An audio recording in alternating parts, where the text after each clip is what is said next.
ദൈവനാമത്തിന് മഹത്വം ഉണ്ടാകട്ടെ. നമ്മുടെ കർത്താവായ യേശുക്രിസ്തുവിന്റെ നാമത്തിൽ എല്ലാവർക്കും എൻ്റെ സ്നേഹവന്ദനം. ക്രിസ്തുവിൽ ഉള്ളൊരു മനുഷ്യൻ, മഹാനായ പൗലോസ്, ഭാഗം 208.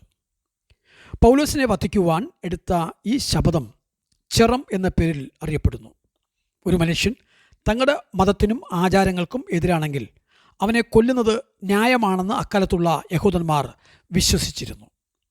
ഞാനിത് ചെയ്തില്ലെങ്കിൽ ദൈവശാപം എൻ്റെ മേൽ വരട്ടെ എന്ന് പറഞ്ഞാണ് അവർ ഈ ശപഥം ചെയ്യുന്നത്. ഇങ്ങനെ ശപഥം ചെയ്യുന്നവർ തങ്ങളുടെ ശപഥം നിറവേറപ്പെടാതെ ആഹാരമൊന്നും കഴിക്കുകയില്ല.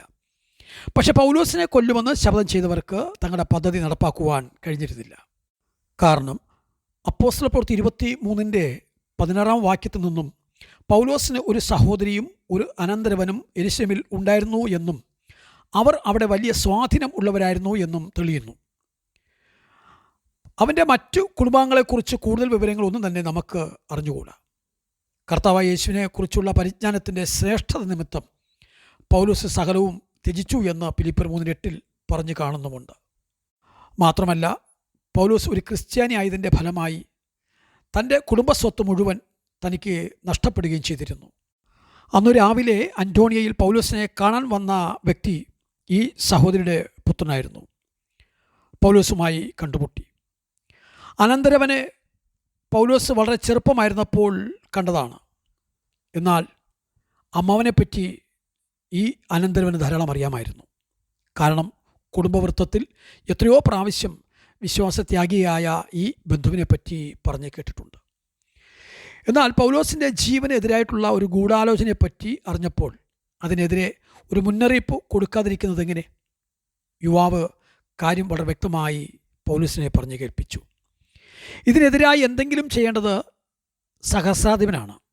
അതുകൊണ്ട് ഈ പ്രശ്നം അദ്ദേഹം ആ യുവാവിൽ നിന്ന് തന്നെ കേൾക്കുകയാണ് നല്ലതെന്ന് സാമാന്യ ബുദ്ധി വേണ്ടുവോളമുള്ള പൗലോസ് തീരുമാനിച്ചു. പൗലോസ് ഒരു തടവുകാരനെങ്കിലും അവിടെയും ആളുകളുടെ മേൽ സ്വാധീനമുള്ള ഒരു വ്യക്തിയാണ്. പൗലോസിൻ്റെ വ്യക്തിത്വത്തിൽ ഒരു ധാർമ്മിക കാന്തശക്തി സദാ കുടികൊണ്ടിരുന്നു. അതുകൊണ്ട് ഒരു ശതാധിപനെ വിളിക്കുവാനും യൗവനക്കാരന് സഹസ്രാധിപനോടൊരു കാര്യം അറിയിക്കാനുള്ളതിനാൽ അങ്ങോട്ട് കൊണ്ടുപോകണമെന്ന് അദ്ദേഹത്തോട് അഭ്യർത്ഥിക്കുവാനും പൗലോസിന് സാധിച്ചു. ശതാധിപൻ അങ്ങനെ തന്നെ ചെയ്തു. ധീരതയുടെയും മര്യാദയുടെയും ഒരു ആൾരൂപമായിരുന്നു സഹസ്രാധിപനായിരുന്ന ലിസിയാസ്.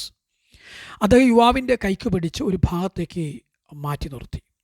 എന്നോട് എന്താണ് പറയുവാനുള്ളത് എന്ന് തികഞ്ഞ വ്യക്തി ബഹുമാനത്തിലും സ്നേഹത്തിലും ആ ഉന്നത റോമൻ സൈനിക ഉദ്യോഗസ്ഥൻ യുവാവിനോട് ചോദിച്ചു.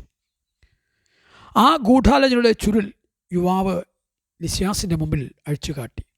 എന്നിട്ട് മഹാപുരോഹിതന്മാരുടെയും മൂപ്പന്മാരുടെയും അഭ്യർത്ഥനയ്ക്ക് വഴങ്ങരുതേ എന്ന് അടിവരയിട്ട് അയാൾ പറയുകയും ചെയ്തു. ഈ നിർണായക ഘട്ടത്തിൽ എന്താണ് ചെയ്യേണ്ടതെന്ന് സഹസ്രാധിപൻ തീരുമാനിച്ചു കഴിഞ്ഞു.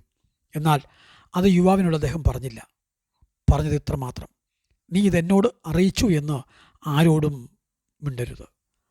അതിനുശേഷം യുവാവിനെ സഹസ്രാധിപൻ പറഞ്ഞയച്ചു. സഹസ്രാധിപൻ്റെ നീതിബോധവും റോമൻ ധീരോദാത്തതയും സന്ദർഭത്തിനനുസരിച്ച് ഉയർന്നു. നല്ല മനുഷ്യനായ ആ റോമാപൗരനെ ഏതാനും മതഭ്രാന്തന്മാർക്ക് കുരുതിക്ക് വേണ്ടി കൊടുക്കുവാൻ അദ്ദേഹത്തിന് മനസ്സിലായി. പൗലോസിനെ അപകടപ്പെടുത്തുവാനുള്ള ഗൂഢലക്ഷ്യം മനസ്സിലാക്കിയ ഈ സഹസ്രാധിപൻ എത്രയും പെട്ടെന്ന് പൗലോസിനെ ഏകദേശം 100 കിലോമീറ്റർ ദൂരമുള്ള കൈസരിയിൽ വസിക്കുന്ന റോമൻ ഗവർണറായിരുന്ന ഫേലിക്സിൻ്റെ അടുക്കൽ എത്തിക്കുവാൻ വേണ്ട ക്രമീകരണങ്ങൾ വേഗത്തിൽ ചെയ്തു. റോമൻ പൗരനായ പൗലോസിനെ സുരക്ഷിതമായി കൈസരിലെത്തിക്കുവാൻ ഏകദേശം 470 പേരടങ്ങിയ ഒരു പടയാളികളുടെ ഒരു സംഘത്തെ തന്നെയാണ് സഹസ്രാധിപൻ സജ്ജമാക്കിയത്. 200 കാലാൽപ്പട, 70 കുതിരച്ചേവകർ, 200 കുന്തക്കാർ, ഇത്രയും ഉൾക്കൊള്ളുന്ന ഒരു സൈന്യവ്യൂഹം. മാത്രമല്ല കുറേ വാഹന മൃഗങ്ങളെയും.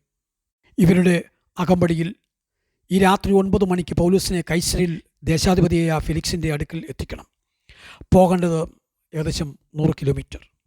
നോക്കൂ, പൗലോസിൻ്റെ ഈ യാത്രയ്ക്ക്, അല്ലെങ്കിൽ സുരക്ഷിതമായ ഈ യാത്രയ്ക്ക് ലിസിയാസ് ചെയ്ത സൈനിക ക്രമീകരണമാണ് ഈ കേട്ടതൊക്കെയും. ഇതോടൊപ്പം നിയമപരമായ ഒരു നടപടിക്രമവും അദ്ദേഹം പാലിച്ചു. ഗവർണറായ ഫെലിക്സിന് തടവുകാരനായ പൗലോസിൻ്റെ കേസ് സംബന്ധിച്ചുള്ള ഒരു റിപ്പോർട്ട് നൽകി, ഒരെഴുത്ത്.